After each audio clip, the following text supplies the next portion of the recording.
Hi friends, ఈరోజు మనము క్రిస్పీగా మీల్ మేకర్ పకోడీ ఎలా తయారు చేసుకోవాలో చూద్దాం. ముందుగా మీల్ మేకర్ని వేడి నీళ్ళల్లో ఒక 5 నిమిషాలు ఉంచేసిన తర్వాత వాటర్ మొత్తాన్ని ఫిల్టర్ చేసేసుకొని పైన కొద్దిగా చల్లనీళ్ళు పోసేసి వీటిని గట్టిగా ప్రెస్ చేసేసుకుంటూ ఒక గిన్నెలోకి తీసుకోండి. ఇందులోకి కొద్దిగా పసుపు, ఉప్పు, కారము, గరం మసాలా, అల్లం వెల్లుల్లి పేస్ట్, 2 టేబుల్ స్పూన్ల శనగపిండి, 1.5 టేబుల్ స్పూన్ బియ్యం పిండి వేసేసుకొని ఒకసారి బాగా కలిపేసేసుకోండి. ఇందులో కొద్దిగా నీళ్ళు అనేవి పోసుకుంటూ మంచిగా కలిపేసేసుకోండి. నీళ్ళు అనేవి ఎక్కువ పోయొద్దు. ఇందులో కొన్ని జీడిపప్పులు కూడా వేసుకొని టేస్ట్ చాలా బాగుంటుంది. ఇలా చూపించిన విధంగా పిండి అనేది కలిపేసేసుకోండి. ఇప్పుడు వీటిని కాగుతున్న నూనెలో వేసేసుకోండి. ఇలా వేసుకునేటప్పుడు ముద్దలా కాకుండా ఇలా విడివిడిగా వేసుకోండి.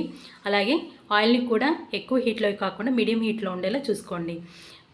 ఇవి ఫ్రై అవుతున్నప్పుడు ఫ్లేమ్ని కూడా మీడియంలో ఉండేలా చూసుకోండి. అప్పుడే లోపల వరకు పచ్చిదనం లేకుండా మంచిగా ఈవెన్గా ఫ్రై అవుతాయి.